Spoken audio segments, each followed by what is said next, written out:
No spin, no bias, no censorship. I'm Dan Wootton. This is Outspoken Live episode number 260, and breaking today, the bitter civil war on the right of British politics has turned nasty after the world's richest man, Elon Musk, backed the launch of Rupert Lowe's Restore Britain and Ben Habib's Advance UK over Nigel Farage's Reform UK. There's only one party now that is the real opposition, and that is Reform UK. Yeah, Ben can do this. I mean, who's Ben Habib, for goodness sake? I've never even met the guy. If you want to vote Reform, that would be Nigel Farage and Reform, so you could vote that. If you want to vote Lawrence Fox, that's Reclaim, so Reclaim with Lawrence. If you want to restore things, so that's different to Reform or Reclaim, but if you're going to restore stuff, that'll be with Rupert Lowe. In my digest next, I'll reveal the battle lines and respond to those worried about a split on the right. Then my superstar panel weigh in. Jasmine Birtles of the brilliant Money Magpie on YouTube, and Richard Taylor, now a senior member of Ben Habib's Advance UK. Also coming up on the show today, Robinson and Katie Hopkins expose the hypocrisy over the BBC's Glastonbury shame, as there are growing calls for Femi Oluwole to become the latest to face arrest. Humza Useless has gone completely mad, branding Elon Musk a white supremacist in a shock new appearance on stage. So is it time for the world's richest man to sue the failed former Scottish First Minister? And Bake Off winner Nadia Hussain says immigrants should not have to be grateful to Britain. But is she right? We'll debate. Then, in the uncancelled after show on Substack, an astonishing, this is truly astonishing, beyond the grave revelation from the late Queen's cousin reveals how Elizabeth II really felt about Meghan Markle, and let me tell you, it backs up everything I have been reporting for years. So we are going to reveal those astonishing, I do not use that word lightly, those astonishing details with our royal mastermind, Angela Levin. You can sign up to watch at www.outspoken.live.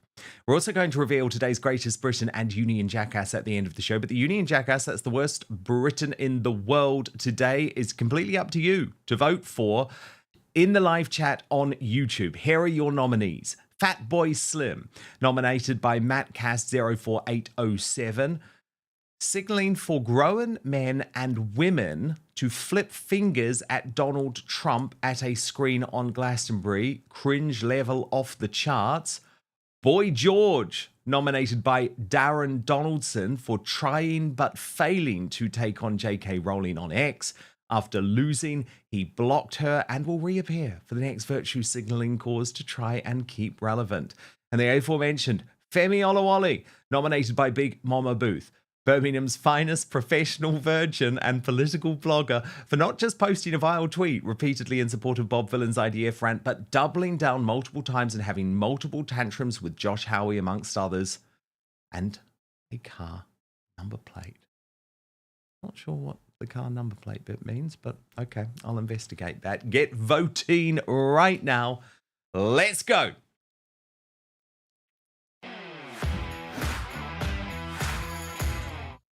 To say the British right is divided is an understatement. And yesterday's announcement from two of its most popular and prominent figures, former Reform UK MP Rupert Lowe and ex-Reform UK Deputy Leader Ben Habib, did nothing to calm things down. Indeed, full-on warfare has broken out between those who think Nigel Farage's astonishing poll results mean everyone just needs to get off the field and get behind reform at any cost, versus those who believe the party's disturbing tack to the left, under Zia Yousaf on issues like mass deportation and demography, and its authoritarian treatment of members, especially Tommy Robinson supporters, means that an alternative is necessary. Elon Musk, not someone we should just dismiss. Despite his rows with Donald Trump at the moment, he is in the latter camp, with the world's richest man going public to support both Habib's new future political party and Lowe's Tea Party-style movement Restore Britain on X. And Reform UK's new MP, Sarah Poach, and who I have to say, I think she's been brilliant on many issues like free speech and like banning the burqa, really terrible on the issue of assisted dying. But last night she did herself a disservice by agreeing to become the party's attack dog on its propaganda station GB News. Watch. Your Advance UK new kid on the block. What's your reaction to it? White noise. You know, I'm sorry, there is only one party now that is the real opposition, and that is Reform UK. Yeah, Ben can do this. I mean, who's Ben Habib, for goodness sake? I've never even met the guy. The British public know that to be a force in politics now, which Reform are, you need to have the courage of these convictions. You need to have a leader like Nigel Farage, and they know that we will form the next government. So, yeah, this Ben guy, he can, launch what he wants. Let him get on with it. It's white noise. Reform is the party that is going to lead this government. Sarah, I haven't met you, but I like you a lot, and I respect your background as a magistrate. But that was revolting arrogance. Because Ben Habib was the deputy leader of your party when you were a member of the Conservatives, okay? He was keeping it going. He was keeping the movement going for years when Nigel Farage was off the pitch making all his money at GB News. And I have to say, it's this type of disdainful, total disrespect to many heroes of the right mean movement in the UK, many heroes within the Reform UK movement, which is creating this massive split on the right. And of course, many of us have not forgotten and will not forget that Reform's then chairman, Yousaf, tried to finish Rupert Lowe off altogether by reporting him to the police on completely false allegations. He certainly hasn't, by the way, as in Rupert Lowe, because when Yousaf posted on X yesterday, we need a much higher threshold for incitement to violence, Rupert replied, "Didn't Zia call the police on a 67-year-old colleague with false allegations? He's blocked me, so if somebody could ask him on my behalf, that would be just fantastic." But I guess the point that I'm making, and please stick with me on this, is that the split in the right is not all down to Habib and Lowe. Indeed, that contention is completely untrue given the behaviour of Reform. Now look, both men were here and outspoken last night. I wanted them to lay out their case direct to you, and I believe they both showed humility and decency. And the fact that Farage thinks that I'm insignificant infers that he isn't. And he sees himself as being hugely significant. And many people would say, well, of course, he hasn't made a significant impact, but that doesn't mean you drink your own Kool-Aid. And that's where Farage goes wrong. But I'm not motivated at all by any bitterness. I'm motivated by the fact that Farage simply is incapable of saving this country. He's not, Dan, he can't define the democratic unit that is the United Kingdom of Great Britain and Northern Ireland. When it comes to free speech, he's shutting it down. He wants to chuck people out of the party because of what they said a few years ago on Twitter. I didn't have an ambition to become the leader of Reform. I was doing my bit to promote what I thought was a path to a better way of government with Nigel, but for some reason they chose to politically assassinate me. So I think people can see what I've been doing in a year in Parliament. I'm not the best thing since sliced bread, but all I do is stand up in Parliament and speak the truth, and I think people can see that. I'm not in this for money. I give my parliamentary salary to charity. I'm in this to change the way we're governed. Two big announcements today on these new movements with Susan Hall, the leading Conservative in London, the woman who fought Sadiq Khan at the last mayoral election, joining Restore Britain's board, and Howard Cox, who's here tomorrow on Outspoken backing Advance UK. But look, I hear you. I understand. There are lots of you out there in the Outspoken audience who are despairing today that the right seems completely divided, with egos being put before what's best for the country. Certainly that is the point of Katie Hopkins, a woman who I respect a lot, who has often put her own ego to one side to back Reform UK, despite being completely personally rejected by the party. Watch what she's had to say today. Have asked me if I'll do a quick video explaining where we are on the right of British politics, you know, just to make it super simple for people who can't quite keep up, because it is very, very clear. And if you're having difficulties, I'm not sure why, but here we go. I'll just explain it for you. So if you want to vote Reform, that would be Nigel Farage and Reform, so you could vote that. If you want to vote Laurence Fox, that's Reclaim, so Reclaim with Lawrence. If you want to restore things, so that's different to Reform or Reclaim, but if you're going to restore stuff, that'll be with Rupert Lowe. I mean, it might be that you want more of a traditional Britain, and there is a party for that, or maybe you want the Homelands Party, which is kind of about British nationalism. You could vote for that. Or if you want UKIP, which used to be headed by Farage, but now is not headed by Farage, but is still UKIP. But a lot of UKIP went to the Brexit Party. But anyway, UKIP still exists. So there's always the opportunity for that. And then Ben Habib has got Advance. So if you want to advance stuff, but you're not trying to restore or reclaim it or reform it, then you can go with Ben Habib. And then I'm sure there's some other blokes out there who want to start their own party as well.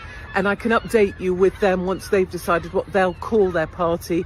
The number of renames is sort of dying out a little bit for our side, because you can't really call it Renew or Renewables, because of course that has sort of green energy overtones, and our side don't really go for that. But that's sort of where we're at the moment, and that's all brilliant and really sensible and a smart strategic way to move forwards. Excellent. True Katie Hopkins brilliance there. And look, I get what she's saying. I totally get what she's saying. Of course, it would be so much better if all of these brilliant figures who we all respect were under one big tent. But my position on this whole situation is nuanced. We're 4 years before an election. I just want you to think about this for 1 second. Of course, I'm not wishing for it to happen. I think he's a good guy.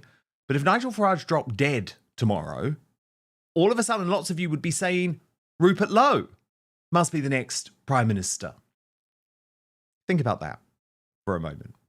And a political movement within our Westminster system just cannot be based around one man.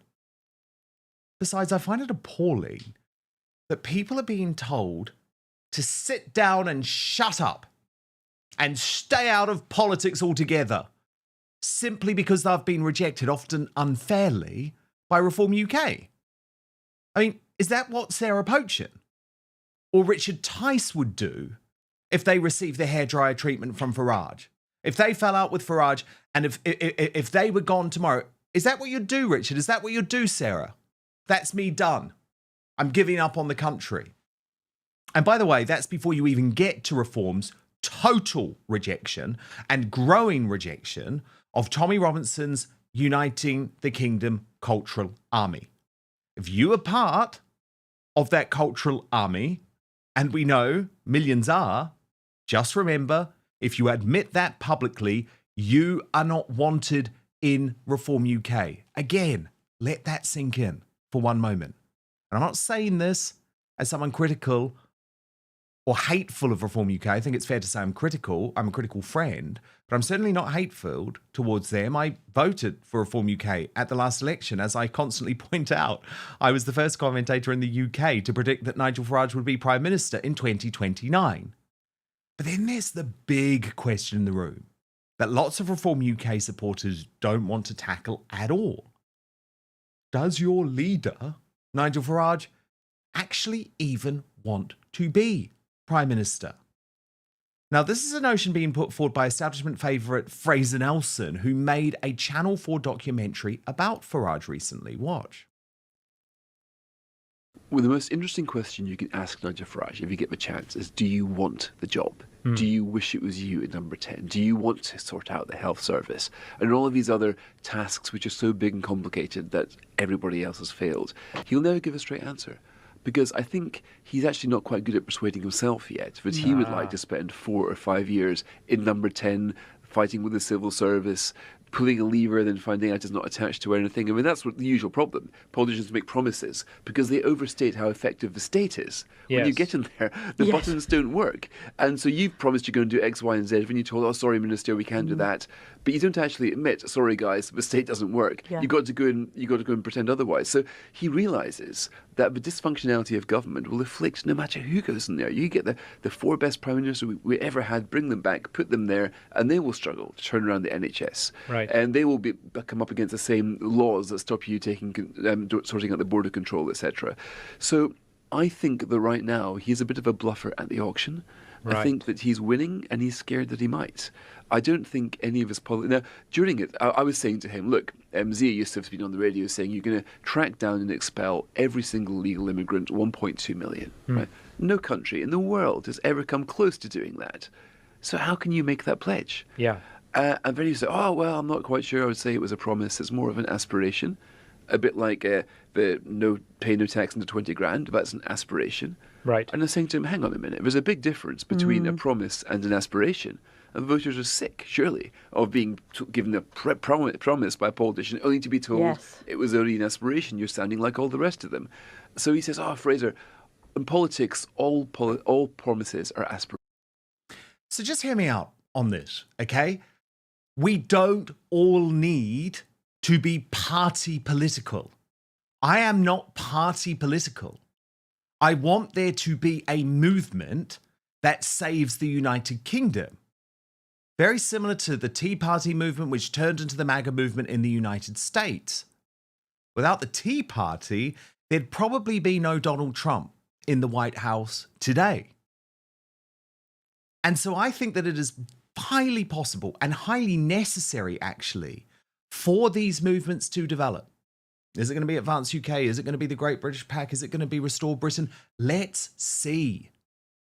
But if we're powerful enough together, and if we're united in this movement, then maybe that movement ends up taking over a political party because we simply cannot be ignored.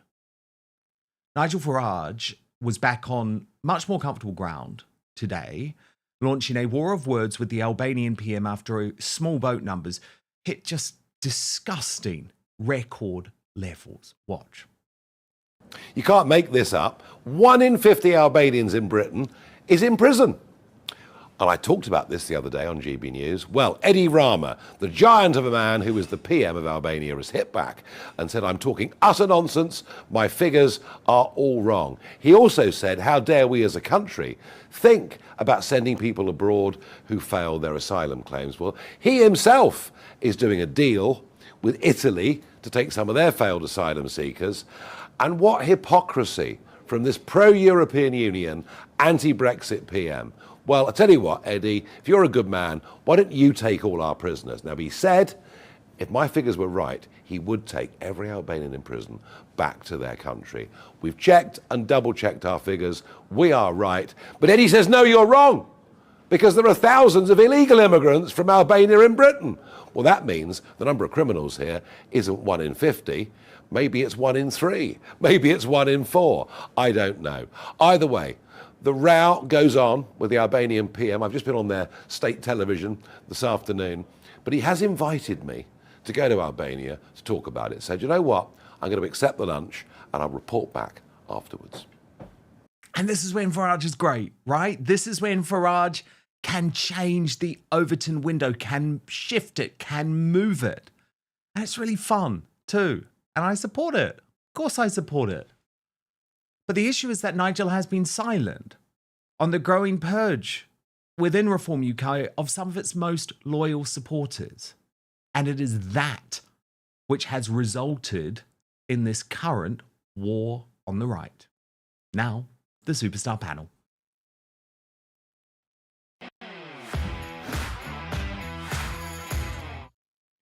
Delighted to have 2 of my favourites back today. Richard Taylor, who has just announced he is a senior part of Ben Habib's new political party, Advance UK, and the brilliant Jasmine Birtles behind the Money Magpie YouTube page, which I appeared on very recently and I recommend you all subscribe to.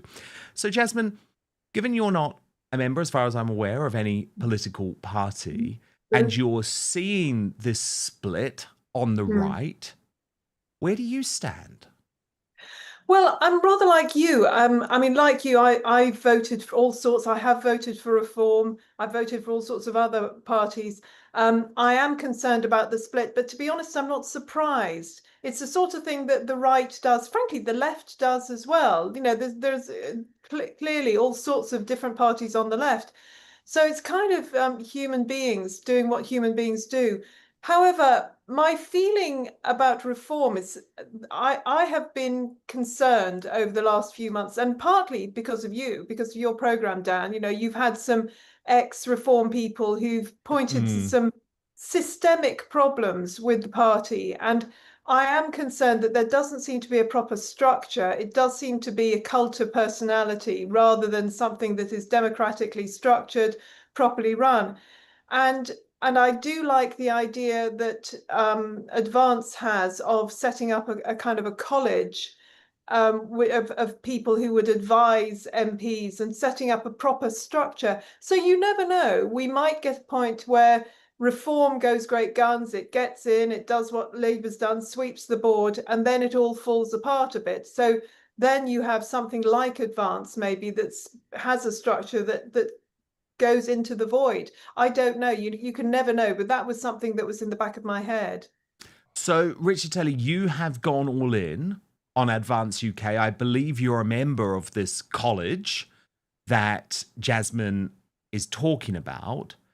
And previously, you had decided to withdraw support of Reform UK because you had been targeted as someone who had spoken up for Tommy Robinson. That's right, Dan. I mean, first of all, I'd like to say Nigel Farage is a very smooth operator when it comes to politics. We know he's a great orator. He's wonderful at getting the crowds in. And, you know, what I've noticed over recent years, and my resignation from the Reform Party wasn't around anything personal. It was around the constitutional changes that were being made and the lack of not support for Tommy Robinson, but actually throw in people like Tommy Robinson under the bus.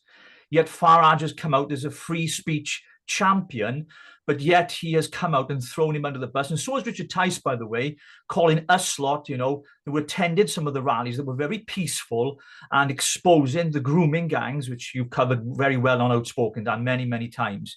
And it got me thinking, really, do I want to belong to a party? And let's not forget, I stood for this party in 2 elections, elections and in the general election. Yeah, so you were all in, Richard. I was indeed. All in.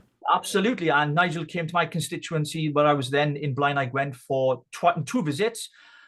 We did very well. We beat everybody apart from Labour, because obviously Wales, you put a red rosette on a donkey and they'll vote for anything Labour down in Wales. Although not at the next election. I mean, so you could have been heading to the Senate, probably. I could have been. I know. I was thinking to myself, maybe I should have stayed with them. But listen, I'm a man of principle. I believe in doing what is right. And I think what my conversations that I've had with Ben Habib in private and Rupert Lowe actually have led me to a place where I feel that reform and not all they make out to be. Now, I agree with a lot of their policies. I have lots of friends within reform. No doubt I'll lose a few over this. But I feel that the political landscape needs an alternative to reform. They can't be the only party, you know, and we're 4 years away from the next general election. A lot can happen in 4 years. There can be scandals, or you can mention something could happen, or, you know, God willing not, to Nigel himself. So there are real questions around the stability, the structure of reform, and how they've treated their members. And that includes people like Rupert Lowe and Ben Habib. And let's not forget, he was the deputy leader of the party when Nigel Farage wasn't even on the play-in field. So he kept the party together, along with Richard Tice at the time, and yet they threw him under the bus. Now, some have said, you know, Ben Habib's bitter over this. I can assure you he's not.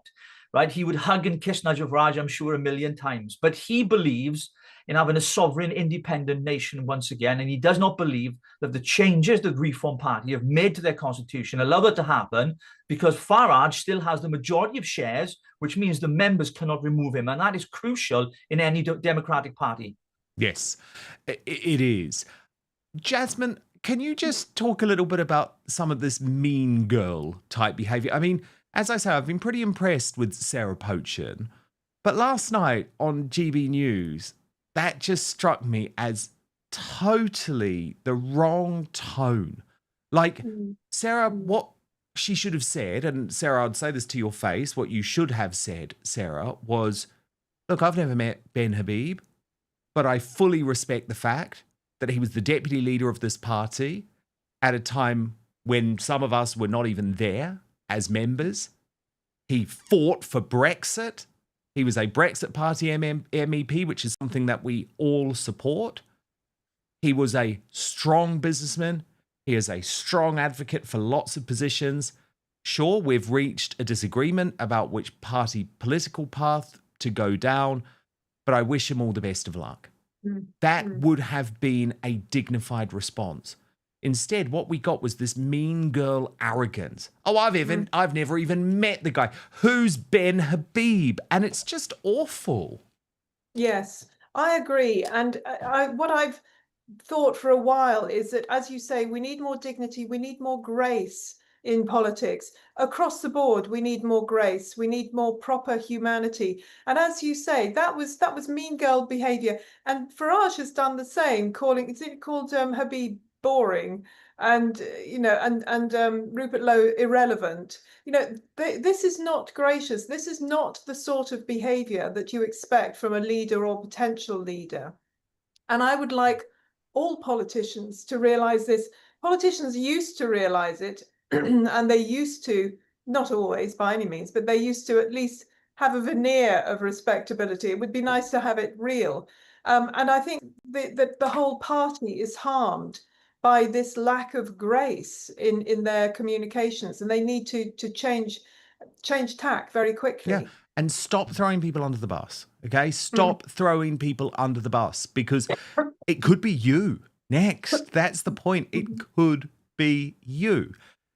And I know some people will be critical of me for even having these conversations, but I don't believe that, well, let me tell you what I do believe. I believe that daylight is the best disinfectant. And I also challenge anyone to find any point on this show where I have been disrespectful of Nigel Farage or Lee Anderson or Richard Tice. I'm not at all. I respect what they do. The only person who I have been personally disrespectful of is the horrendous Yousaf, because he publicly accused me of lying when I was only reporting the facts to you. So let's just be calm. Let's stick together. And I like the Katie Hopkins approach on this. I think she is right to say at the moment there are a lot of egos, and at some point we've got to put our egos to one side. And certainly, let me just be clear to you, I have no skin in this game. I've said time and again, a lot of commentators who pretend to be independent to you actually have a secret hankering to become a Reform UK MP or a Reform UK cabinet minister. And again, that's great. That's great, but just be honest about it. Just be honest that you are part of a party political machine. And if you want to then follow that person because they're part of a party political machine, I respect that. But that's not what I do here. I'm an independent journalist, and I will be fair to all sides on the right. Breaking today, growing calls amongst people who I respect, and they are very nuanced calls, for Femi Oluwole, Britain's most famous Brexit virgin, to be arrested after he purposefully, multiple times, repeated the statements made on stage by Bob Villain. Now, why I say this is nuanced is because, of course, the likes of myself and Katie Hopkins and Tommy Robinson are very close to free speech absolutists. But our point of view is that when Lucy Connolly is rotting away behind bars in jail for a tweet, when Julie Sweeney is rotting away behind bars in jail for a Facebook post, likewise Wayne O'Rourke, just think about whether we really are an honest and fair society. Katie Hopkins quote tweeted Femi Oluwole. Just look at what Femi had said. His t-shirt must be getting tighter. If most Brits oppose the genocidal actions of a foreign military force, then that force is literally an enemy army to the British people, so I concur with those in Glastonbury. Death to the IDF. Katie, she's been very clever here, very clear. Dear Femi, please may you confirm this is your tweet. Hashtag Lucy Connolly.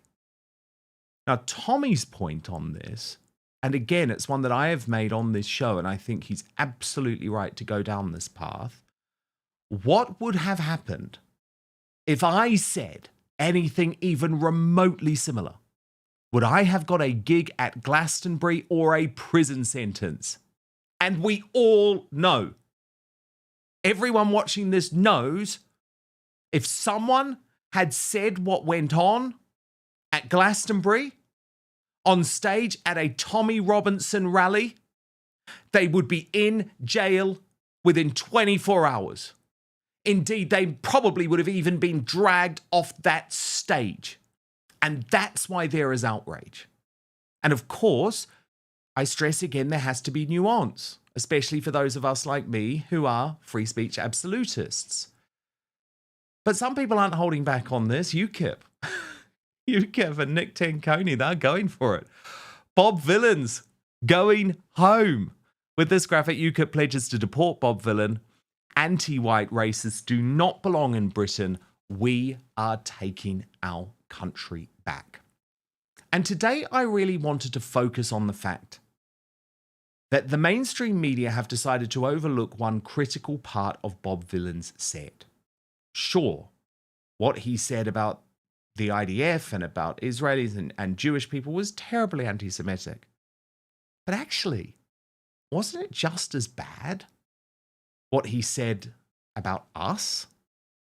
What he said about English people? What he said about white people? Because personally, I was just as offended by this part of his set. So I want you to watch this. Then we'll get analysis from my superstar panel, Jasmine Birtles and Richard Taylor.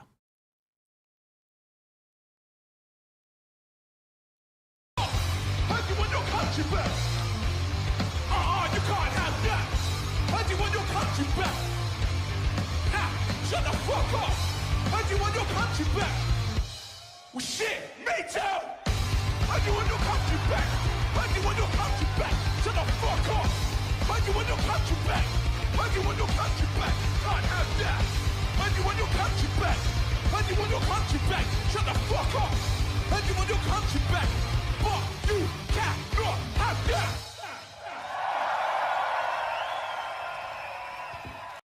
We know what he is saying, and that was broadcast live on the British Bashing Corporation. And Bob Vylan hasn't been hiding this. I mean, some of his old posts are going viral. He previously wrote, "Some people haven't been listening to the concerns and fears of black and brown people over the years, and it shows.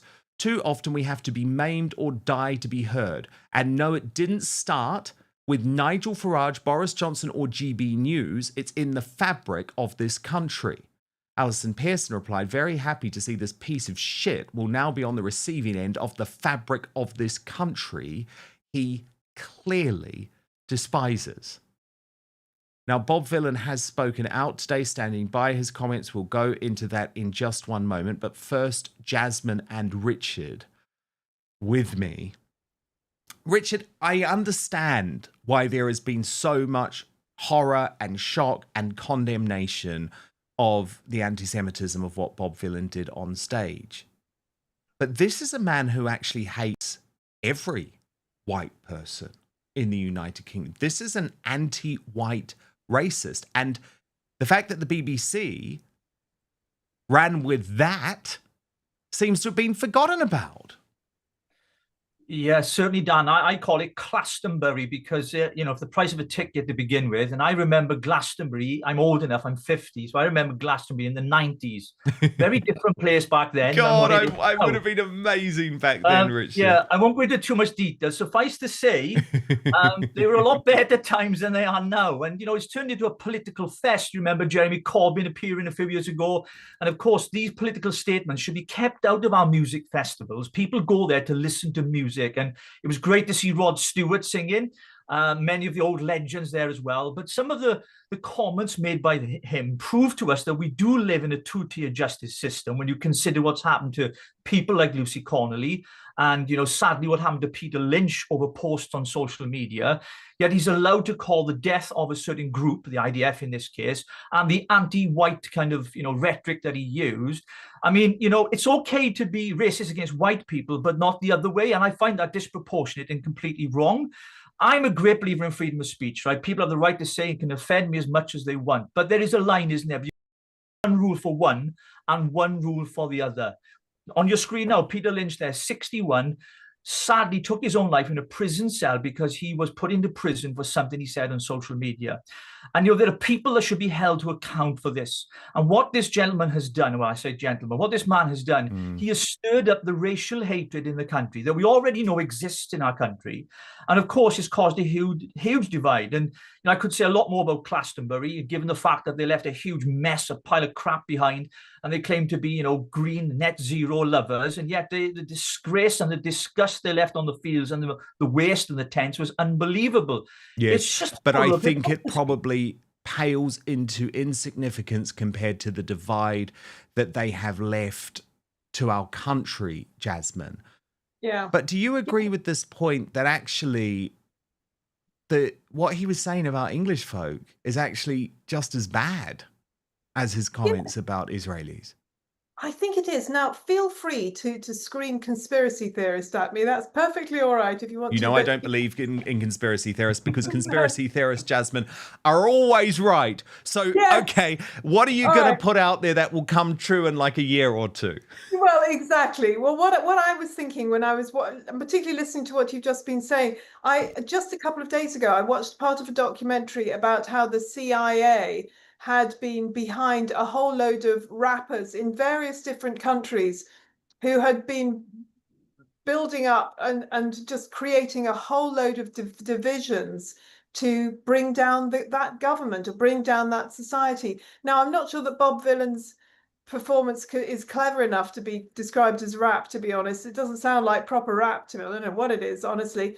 But it seems to be doing the same thing. So I would not be at all surprised if there's some big money behind him. I'm not necessarily Soros, not necessarily CIA. Well, no. I think you are onto something. I really do. Who is backing this guy? Where has he come from? Out of nowhere. Exactly.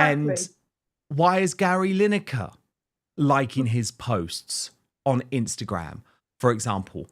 Why is Sadiq Khan following him on X? He is absolutely the chosen one who is putting forward this divisive message. And the problem is, it just got a little bit too hot for Glastonbury and the BBC to handle. So they back away. But up until that point, they were loving this. They were absolutely embracing it. Now, Bob Vylan has gone public today, hit back, saying on Instagram, not the first, not the last. Today, a good many people would have you believe a punk band is the #1 threat to world peace. Last week, it was a Palestine pressure group. The week before that, it was another band. We are not for the death of Jews, Arabs, or any other race. Sorry, you literally were calling on the death of Jews, you absolute fool. But anyway, he goes on, we are for the dismantling of a violent military machine, a machine whose own soldiers were told to, it's just propaganda. He is just pushing the propaganda. And in fact, I don't want to read any more of it because in reality, he lied. But look at what Owen Jones, a mainstream figure ludicrously in British politics, who is regularly in the MSM, Guardian columnist replied, brilliant statement. But Bob Vylan has actually opened up a really important debate here, which has been completely missing. No, Owen Jones, piss off. This is not the way. Calling for the death of Jews is not the way you open up any form of debate. And of course, I totally understand the outrage from the Jewish community, which a lot is rightly being targeted now at the BBC, the British Bashing Corporation. Here's the chief rabbi, Sir Ephraim Mervis, who posted on X, this is a time of national shame. The airing of vile Jew hatred at Glastonbury and the BBC's belated and mishandled response brings confidence in our national broadcasters' ability to treat anti-Semitism seriously to a new low. It should trouble all decent people that now one need not only couch their outright incitement to violence and hatred as edgy political commentary, for ordinary people to not only fail to see it for what it is, but also to cheer it, chant it, and celebrate it. Toxic Jew hatred is a threat to our society. And I wanted to read you just a little bit of Jake Wallace-Simons in the Daily Telegraph today, who has said that Tim Davie, the Director General, must surely fall on his sword. Now, if he can stay after personally witnessing the death chants and doing little, then nothing has consequences. And he wrote to the BBC, from the Cliff Richard scandal of 2014 to the revelations about Auntie showcasing Hamas propaganda more than a decade later, whenever it's journalism is under the spotlight, the Beeb only has one playbook. First ignore, then deny, then defend, then ignore some more. Finally, when there is truly nothing else to be done, squeeze out an apology in an equivocal and mealy-mouthed manner and hope everyone forgets about it. And Jasmine Birtles, he's completely right, isn't he? This is the BBC playbook. Like, how is there a director of general at the BBC who allowed a paedophile to announce the death of the late Queen Elizabeth II? Like, how on God's earth do we think this is normal? And I have seen new polling today, Jasmine, showing that half of Brits no longer trust the BBC. That number is only going to increase. And finally, I am glad that people are catching up to what I've been saying for a very long time, which is that the BBC shames Britain. Let's stop pretending this is an organisation that we should be proud of. Yes. Well, I mean, as you know, I've worked for the BBC off and on for my entire career. Used to be so proud of it. You know, it's such a good brand, such a good name to have on your CV. You just, you know, it opens doors. Now, it's an embarrassment. It really is. And I felt this particularly during COVID. In COVID, the BBC was the worst. I mean, ITV was shocking, Channel 4 was shocking, and of course, NBC, CNN, blah, blah. But BBC has such a great name that people think, oh, the BBC has said it, it must be true. The BBC refused to speak to anybody who had ideas against the establishment when it came to COVID. And they are refusing now to take any seriousness of anybody who speaks against the net zero agenda. It's not journalism anymore. I mean, you're talking about your journalism, independent journalism. Theirs is not. And therefore, certainly from a news point of view, it has no relevance anymore. It's no position I consider. No, and what's really interesting, Jasmine, is you're not the only person who has previously worked for the BBC who now feels deep shame about this organisation. Danny Cohen could not have been more senior, right? And I don't agree with this dude on much. Like, he's a lefty, he's an establishment figure, but he is disgusted by what has happened to the organisation that he was running, like, literally just a few years ago. Watch this. During Bob Villan's set were deeply offensive. They also say they put up a warning during the live stream about the very strong and discriminatory language. They're not going to replay it. It's very difficult for the BBC, isn't it? You were a senior manager there. Pulling a live broadcast is a difficult thing to do, and it is quite a complicated. It's not, Jonathan. It's not. It's a complicated business, though, isn't it? Because you need to know where the line is drawn, and clearly many agree that the line was drawn here. But you can't vet every performer. You can't anticipate what a live performer is going to say. If I said something on television now, talking to you, which was racist, I have no doubt that rightly I would be off air in 2 seconds, maybe 1 second. Someone sensible, smart, and rational in your gallery would press a button and I'd be off air. You know as well as I do, that's a very, very simple thing to do.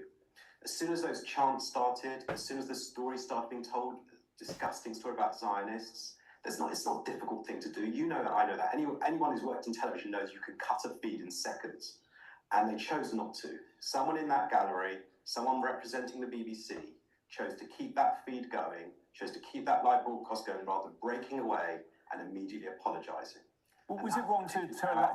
And Richard, tell you, it's actually worse than that. The Director General of the BBC, Tim Davie, was at Glastonbury. No doubt, paid for by us. You know, the BBC send about 400 staff members there. They're all getting pissed up on our dime, having some big party, and he was asked directly about this, and he made the call. And what I find disgusting, Richard, is all of these dudes in the left-wing media. They all cover up for themselves. Do you remember when my whole thing was going on with Lawrence Fox and, you know, it was the end of the world and Gordon Brown was saying this guy should never be able to broadcast again and it was leading all of the news bulletins. I watched the mainstream news channels last night. ITV put this well down its running order. The BBC itself decided to lead its bulletin on the fact that there's a bit of hot weather. I mean, they protect each other. Yeah, it's interesting, Dan. You had Sly News protecting Bias Broadcasting Corporation, which you often referred to them as. And I remember the cancellation you had for speaking out truth to power, you know, and they do protect themselves. They ring fence themselves. And what was being said there is true. There's normally an 8-second delay on a live feed from the engineering box, so they could have pulled it. And apparently, we were told that a sign was put up on the screens to acknowledge what had been said, and it was, you know, potentially offensive. But the BBC are culpable here because they had the power to pull the plug. Not only that, Dan, let's not remember there were many other artists playing on many other stages that they could have gone to when he started to make those comments. So the BBC are absolutely responsible for this because they're pushing an agenda. They're a propaganda arm for a certain belief and opinion and ideologies that they hold. And they went along with it and they're responsible for it. Now, this is why I've always believed we should defund the BBC because it's a waste of space, Dan, you know? Absolutely. If you want to pay for this crap, then pay for it. But forcing us to pay for it because we want to watch a bit of Netflix is an absolute joke. There were some other nutters, though, cashing in on this whole Glastonbury thing. I think sometimes we just have to laugh, right? We just have to laugh. Firstly, this was the British singer and songwriter Nadine Shah at Glastonbury. Palestine UK goes. Palestine Action is intervening to stop a genocide. It is acting to save life. We deplore the government's decision to proscribe it. Labelling non-violent direct action as terrorism is an abuse of language and an attack on democracy. The real threat to the life of the nation comes not from Palestine Action, but from the Home Secretary's efforts to ban it. We call on the government to withdraw its prescription of Palestine Action and to stop arming Israel. Shut up and sing. Shut up and sing. That's what people have paid for.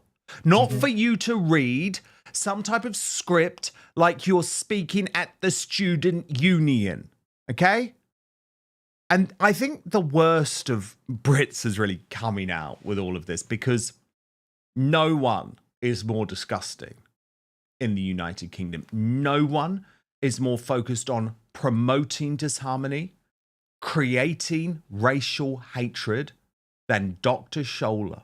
And I always think she's a really good litmus test, right? Like if Dr. Scholler is jumping on the back of something, then there's lots of reason for you to think, okay, no, we're on the right side of the argument here. And nothing summed that up more when it came to Glastonbury than this.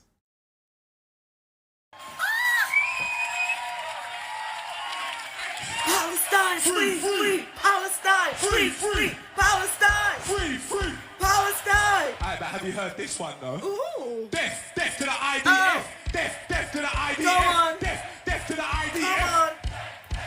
Can't hear you. Death to the IDF. See what? What time? Death to the IDF. Come again. Hell yeah, from the river to the sea. Palestine will be free. Inshallah, by the grace of God.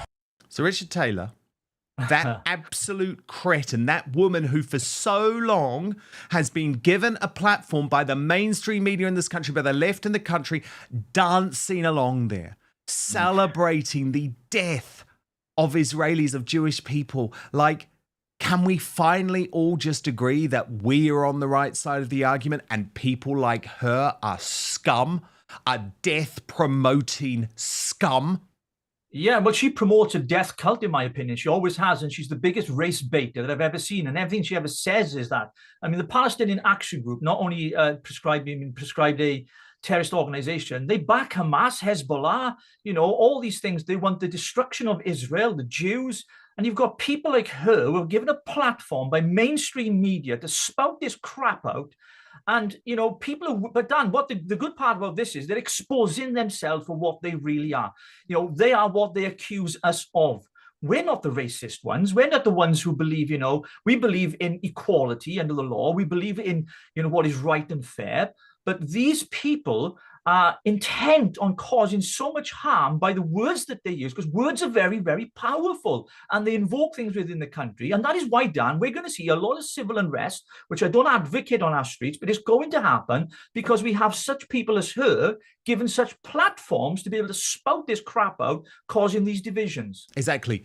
These haters, these absolute haters and wreckers have been put into the mainstream by a corrupt media, or people like me, people like you, Richard Taylor, people like you, Jasmine Birtles, have been painted as the extremists.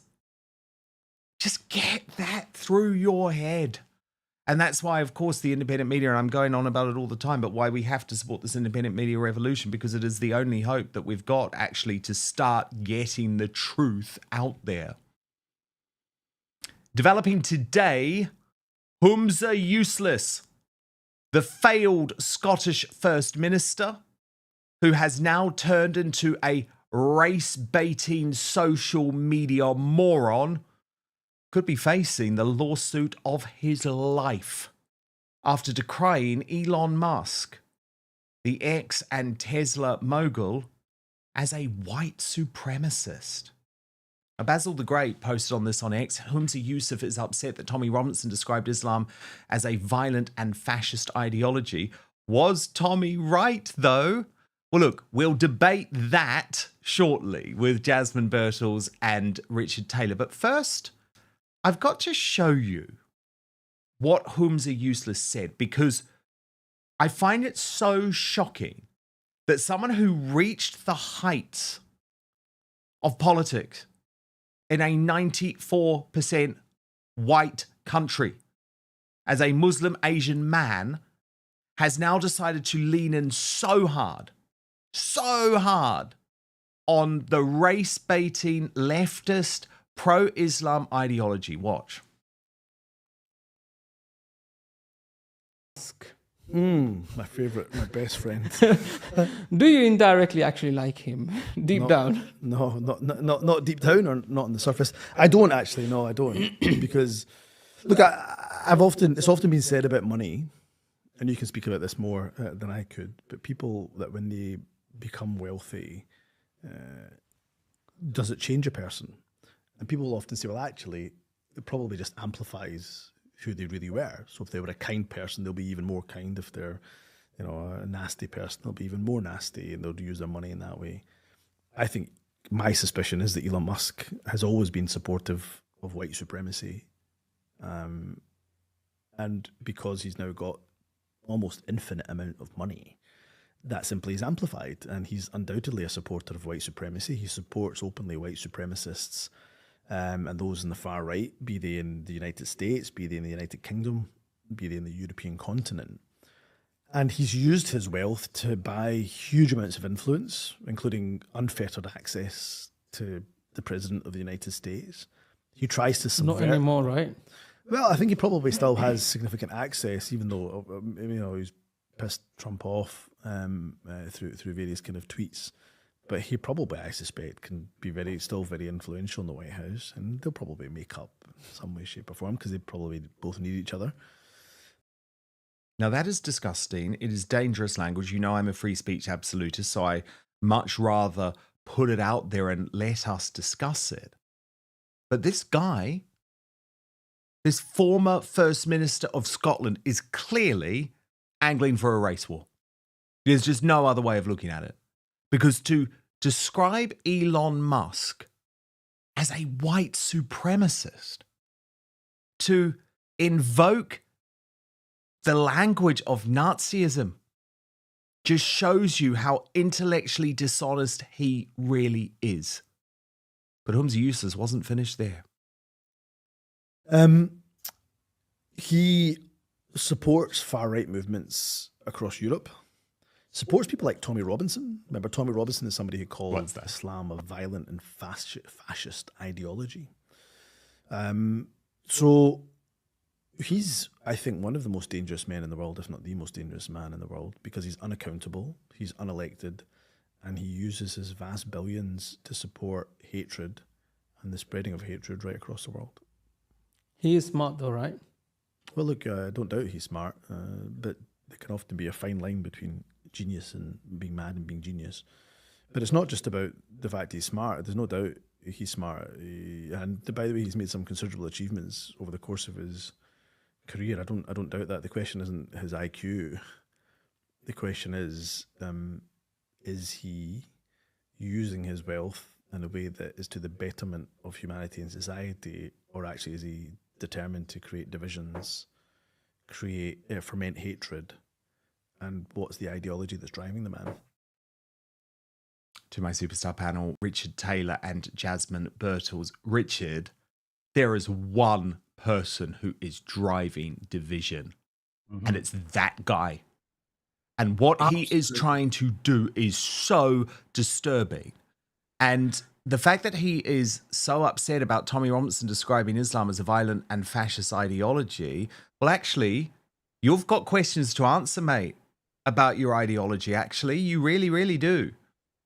Absolutely. And let's not remember, if it wasn't for Elon Musk, he fought for the freedom of speech. You remember when Twitter, as it was formerly known, was censored so heavily.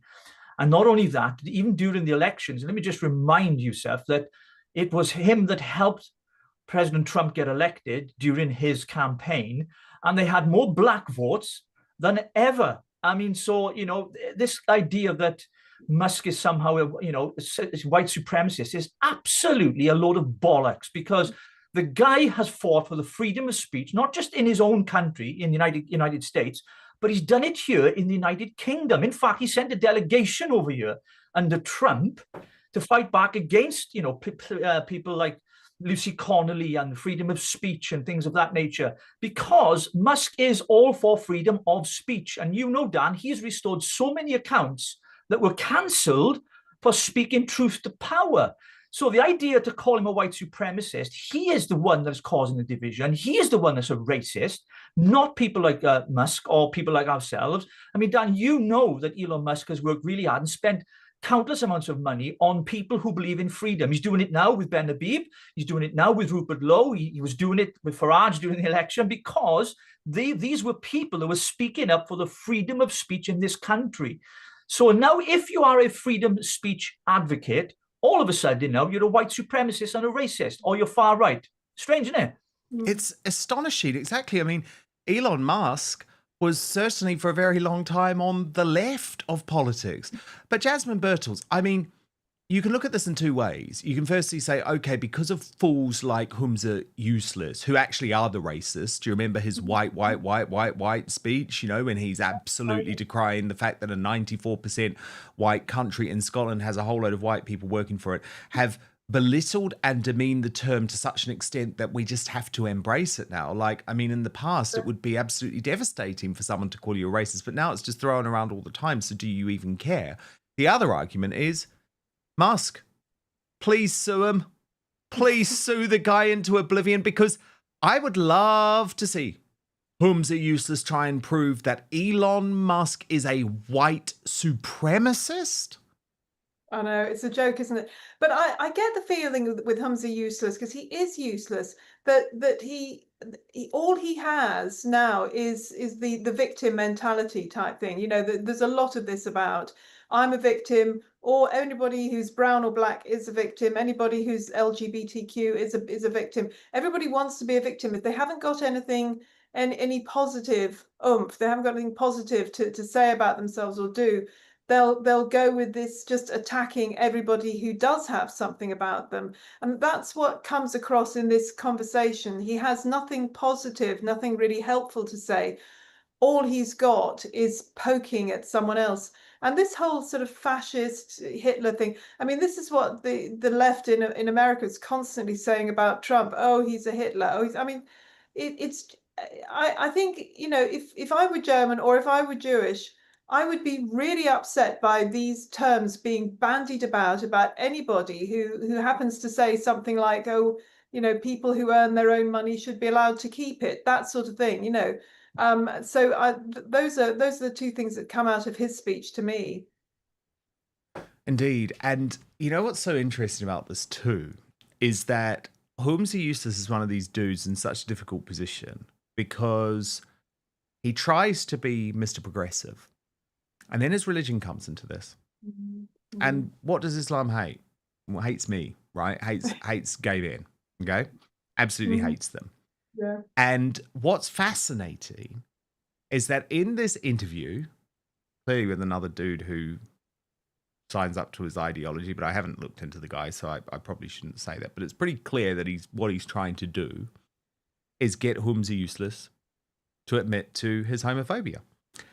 And Humza Useless won't do that. So he gets really agitated, actually, really angry, and just tries to shut the questioning down altogether. It's a really fascinating exchange. Watch. Your personal view on the whole LGBT? Not going. I'm done with the questions. You've kind of questioned me on it. We'll move on to the next one because you've already asked me the questions. You've pushed me on the issue. I'm telling you that I'm not answerable to you or anybody else. People know where I exist on right, so I'm happy to I'm not allowed to ask that question. No, you can ask a question. I'm just not going to give you the answer because I've already answered your questions about everything else on this issue. You've asked about it. What I've said is there on a matter of public record. My voting record is there in a matter of public record. My speaking record on this is on a public record. If you want to just make this entire interview, which we've got, you know, limited time on one issue. A few more well, questions. let's get on to the few more questions because I think it's much better to get on to the few more questions. No, I was just your 5 or 6 questions now obsession on one point, and this is the problem with our community is that sometimes there's a bit. And Jasmine, isn't that so illuminating, right? So he's more than happy to speak about Elon Musk and call Elon Musk a white supremacist. But when he's actually asked, you hate the gays, don't you? Let's be honest. And it would have been exactly the same response, Jasmine, if it was about women's rights, for example, when it comes to Islam. No, let's just not go there. Let's just not go there because this is the problem. They have an ideology which they're not prepared to be honest about. Because it doesn't fit the progressive view of the world that they try and put out there. Yes, he's kind of like the opposite, the mirror image of the LGBTQ, I can't even say it, LGBTQ pro-Palestine people, you know, who are... Oh yeah, queers for Palestine. It's like turkeys asking for Christmas. It's like chickens asking for KFC. It is very funny to see them again twisting themselves around, and this is what happens if you're not honest, if you're not straight about what you believe and what you think, and you're just constantly, you've got your one eye on the politics and will I be voted back in if I say he's not going to be able to keep this position. He's going to have to go one or the other way, really, because it's going to pull him apart. But it's entertaining to watch while it happens. Oh, it is entertaining to watch, but this is the irony. This is the irony with all of these absolute cretins on the hard left. Bob Villain, I put in the same category as well. It's like, actually, do you understand that the ideology that you are so keen to promote is the least progressive in the world? It hates women. It hates gay men. It hates lesbian people. And you can just see that when he's finally exposed, when Humza Useless is finally exposed, he doesn't want to go there. More than happy to call Musk a white supremacist, not prepared to admit that he hates gay men. Okay. In just 1 minute, Nadia Hussein. Do you remember her? She won the Bake Off. And she is now saying that immigrants to the United Kingdom don't have to be grateful, shouldn't have to express their gratitude all the time. Is that the right approach? We will debate it in just 1 minute.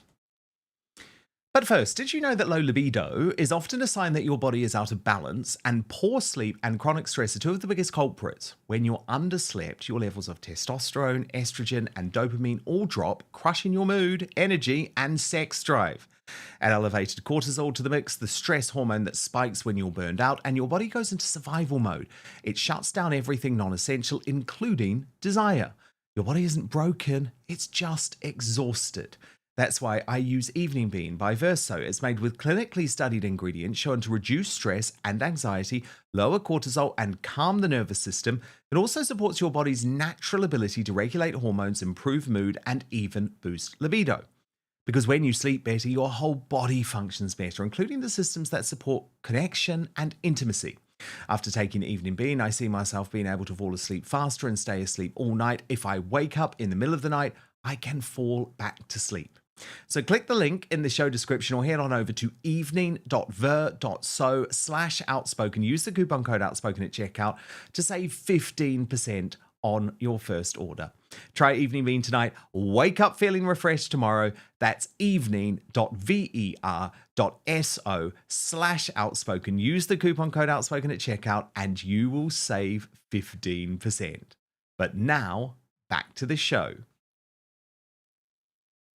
Developing today, a major debate about whether immigrants to the United Kingdom should express their gratitude, no matter how long they've been here for.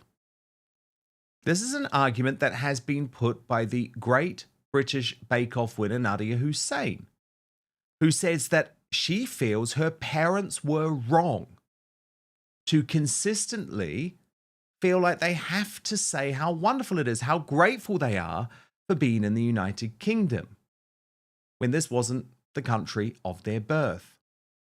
Now, indeed, I would argue we've seen quite the opposite lately with very high-profile immigrants or daughters of immigrants like Jasmine Birtles and Narinder Kaur constantly expressing a lack of gratitude for the United Kingdom. But that's not the argument that Nadia Hussain put. She believes it's time for immigrants to no longer constantly express their gratitude and their happiness about the fact that they ended up in the United Kingdom. We're going to debate this with my superstar panel, Jasmine Birtles and Richard Taylor, in just one moment. But first, I want you to look at these controversial and provocative comments from Nadia Hussain. Received tons of messages since talking about my situation with BBC. Messages from people telling me to be grateful for the opportunity and be thankful for how far I've come. Now, my whole life as a child in an immigrant household, I used to think I had to be grateful all the time because I watched my family always grateful. Grateful for being let in, grateful for having work, even if you're underpaid. Grateful for safety, even if it meant silence. Always grateful. Grateful even when I feel tired, lonely, or disrespected. At first, gratitude felt right because it was instilled in me from a young age. It's all I saw. But after a while, it starts to get really heavy. Gratitude became something that I was expected to wear like a uniform. Anytime I voiced frustration or sadness or wanted more, I could feel the invisible pressure. Like, how dare you complain? Aren't you lucky just to be here? But here's what I've come to understand. I'm allowed to feel more than just thankful. I am a human being and I'm allowed to feel angry when I'm treated unfairly. I'm allowed to want better for myself and for my family. I'm allowed to speak up. I'm allowed to exist. I'm allowed to exist fully. Complex, emotional, hopeful, sometimes critical, just like anyone else. So gratitude has its place, but it shouldn't be a muzzle. It shouldn't be a muzzle like a dog.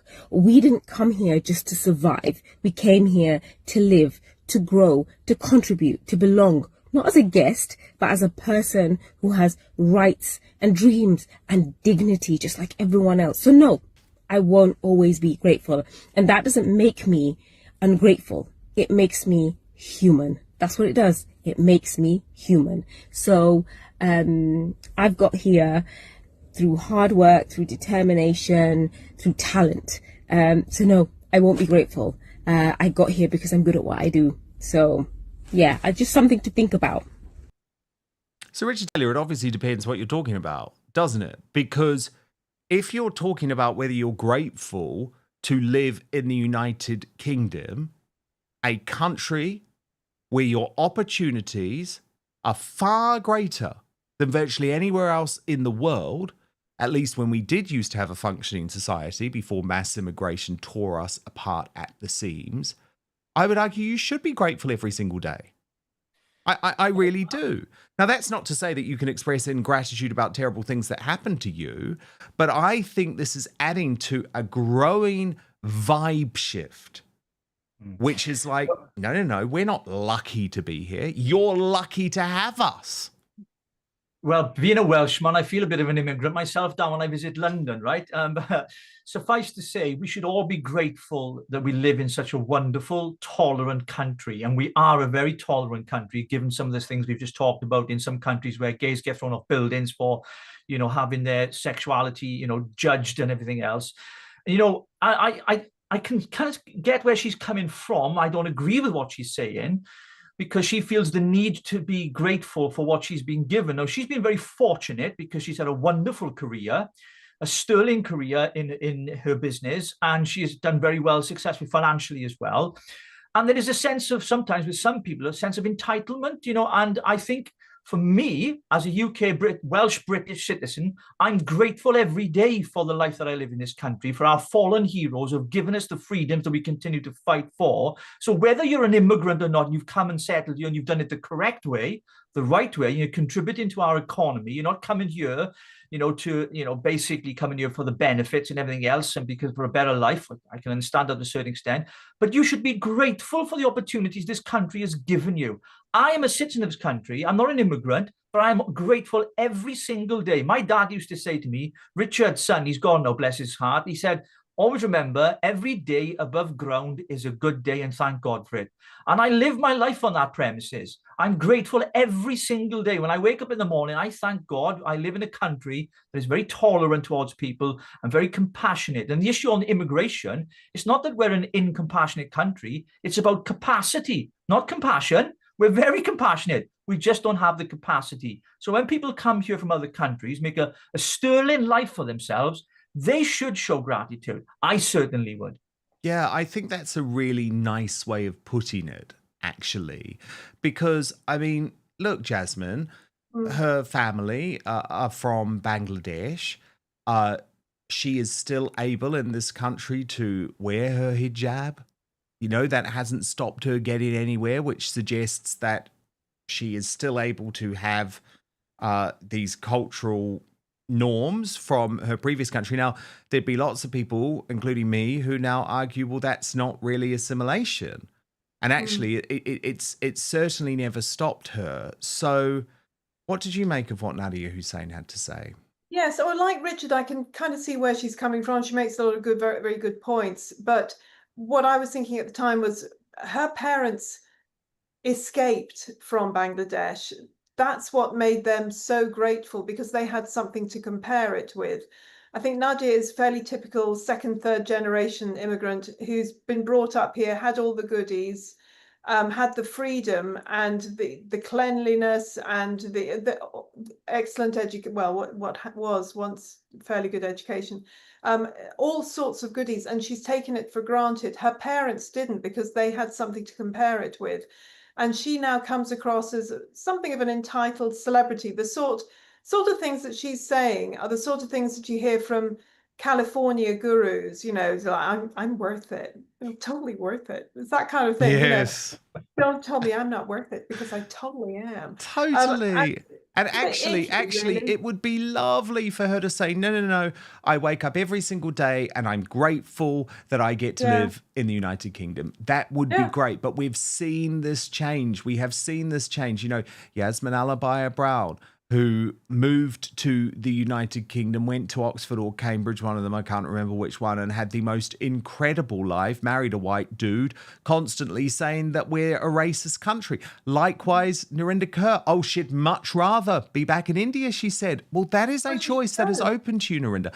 And by the way, I just have to point out with my personal circumstances, because a lot of people often bring this up and say, damn, but you're an immigrant. Well, I'm actually not, because while I was born in New Zealand, my parents were born in the United Kingdom and I had a British passport. So actually, I'm not an immigrant. I just happened not to be born in the United Kingdom. Would you describe Boris Johnson as an immigrant?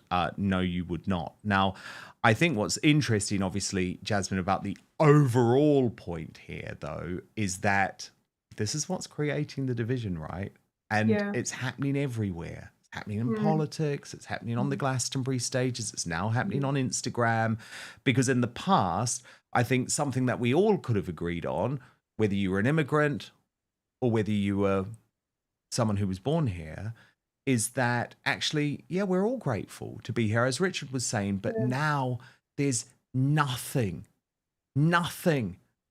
that is totally shared between us all. There's no commonality. Everything is political and everything feeds into the culture war.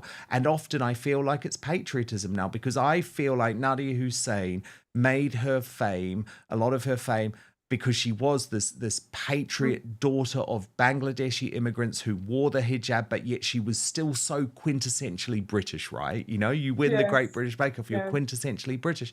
And I feel like in that post, while I'm not saying that she wasn't making some good points, I agree with you, it just feels like she's moving away from that. And that feels like a bit of a microcosm for what is going on overall in our society, and it's sad. Yes, and of course it's not just in Britain, it's happening across Europe, it's happening across the West. We're seeing this kind of thinking on, you know, all various different sides coming out in all sorts of unpleasant ways. And this is why I think quite a lot of commentators are now using the term civil war. They are saying there's going to be civil war. They're saying that I mean, I'm not sure exactly who is going to be on either side, but there's a lot of saber rattling going on. And this is the concern, that we may have some sort of civil war, and it will be, it's starting with a war of words. Yeah, Richard Taylor, it's a growing concern now. A lot of people, I mean, it was Elon Musk really who first raised the prospect, you know, the UK is heading for civil war because of what we've imported and because the fact that the native population is just so angry with what we see around us. And it's interesting to think that actually some of these soft changes could be contributing. Do you worry about civil war, Richard? I actually do, Dan. I think we've seen what some have described as an invasion of our values, our country, our culture, our history. And it's people that come over here, and some don't even speak a word of English, to be quite frank with you, and want to impose their religion, their ideologies, their culture. And I believe in the freedom of religion. You practice what you want. But when they're having Sharia courts in our country, when there are laws that our own government don't recognize as laws, they're all kind of in secret. These are happening, you know, arranged marriages are happening. This is not part of our British Christian heritage, not part of our country, and doesn't belong in our country. And I think what's happening, this unrest within people, there's a real sense of palpable anger in people in the country, hence the reason why they turn into parties like Reform and possibly now Advance UK, just a bit of a plug there, because that's these are Ben parties, Habib's new party, of course, which you are a senior member of. So we're trying to, you know, differentiate between what is right and wrong. And I think when you live in a country that has been predominantly white and British for so long, and now the demographics of our countries is changing massively, especially in our inner cities, not so much the rural areas, although they're changing now, because I currently live in a rural area now. And the demographics are changing. And I think people are fearful. People are fearful of walking out at night, and it's to do with a certain demographic of people. And I think the whole thing with Tommy Robinson as well, because he's exposed so much from a certain group, ethnic minority within our society, and it's not to say that all of them are the same. I think there's an element of anger because people are thinking to themselves, we've allowed this to happen. And this goes back to what I call the spawn of Antichrist, to Tony Blair, when he opened the borders up in the early 90s. Really, really fascinating stuff. And what a fascinating superstar panel today. Richard Taylor, new senior member of Advance UK, and Jasmine Birtles, who is the woman behind Money Magpie. Now, I actually appeared on Jasmine's brilliant Money Magpie podcast recently, talking all about royal finances. You can find it on the Money Magpie page on YouTube, and it really, really is worth a watch. Thank you both so much. Great to have you both here. And so we're going to do Greatest Britain Union Jackass in just one moment, by the way, but lots of you commenting on the political situation that we discussed earlier. You know, Rupert Lowe versus Ben Habib versus Nigel Farage versus Katie Hopkins versus Tommy Robinson. It's all kicking off. And Peter Giannetto said, Ben Habib is welcoming everyone to his party. Katie, Tommy, Nick Tenconi, he wants everyone on board. That is a very good point because it's the difference between him and Reform UK, right? Mr. ROR said, ultimately Restore and Advance will come together. They're not hostile to each other, whereas Reform is hostile to other right-wing movements. That's the difference. Friedeth Elizabeth Chilton said, Farage is not a team worker, no different than Starmer. Nick Tenconi, Ben Habib and Rupert Lowe should be together. I agree with that. Gary Lowry said, in my opinion, Rupert Lowe would make a great Prime Minister. He is the salt of the earth. And thank you for the super chat from Avatar. This was on the issue of Glastonbury, who said, Bob Villain, Glastonbury Festival and Kneecap have the collective intelligence of a lobotomized squirrel and are frankly all nuts trying to play the victim too. How is that cancelled tour, Bob Villain? Oh, what a great comment. Thank you so much for that super chat. And welcome to Outspoken Plus, Earth Empress. Okay, time to reveal today's greatest Britain and Union jackass now. Your nominees. Fatboy Slim, nominated by Matt Cass 04807. And that is because he signalled for grown men and women flipping fingers at Donald Trump on a screen at Glastonbury, cringe level off the charts. Boy George, nominated by Darren Donaldson, because he tried but failed to take on J.K. Rowling on X. After losing, he blocked her and will reappear for the next virtue signalling cause to try and keep relevant. And Femi Oluwole, nominated by Big Mama Booth, Birmingham's finest professional virgin and political blogger, for not just posting a vile tweet repeatedly in support of Bob Villain's IDF rant, but doubling down multiple times and having multiple tantrums with Josh Howie, amongst others, about it, and a car number plate. That's because he posted a... I did go and check this. He posted someone with an IDF number plate. Okay. The results are in. In third place, Fatboy Slim. The runner-up. Oh, Fatboy Slim had 17% of the vote. The runner-up with 34% of the vote, Boy George. But Britain's most annoying virgin, Femi Oluwole, today's Union jackass, with 49% of your vote. Today's greatest Britain, nominated by Big Mama Booth, is J.K. Rowling for a justifiable gloat about the jailing of Stephen Island, who targeted her for her stance over trans children, safe spaces for women. Thank you so much for your company today. But coming up in the uncancelled after show on Substack, we've got a big episode because there has been an astonishing behind the grave revelation from the late Queen's cousin, revealing how Elizabeth II really felt about Meghan Markle, and it backs up what I've been reporting for years. Angela Levin is on deck to really go through what is an extraordinary story. Genuinely, this is an extraordinary royal story. It left my jaw on the floor. We're back, though, live with you tomorrow, 5 p.m. UK time, midday Eastern, 9 a.m. Pacific. Hit subscribe right now if you're watching on YouTube or Rumble. And most importantly, I promise to keep fighting for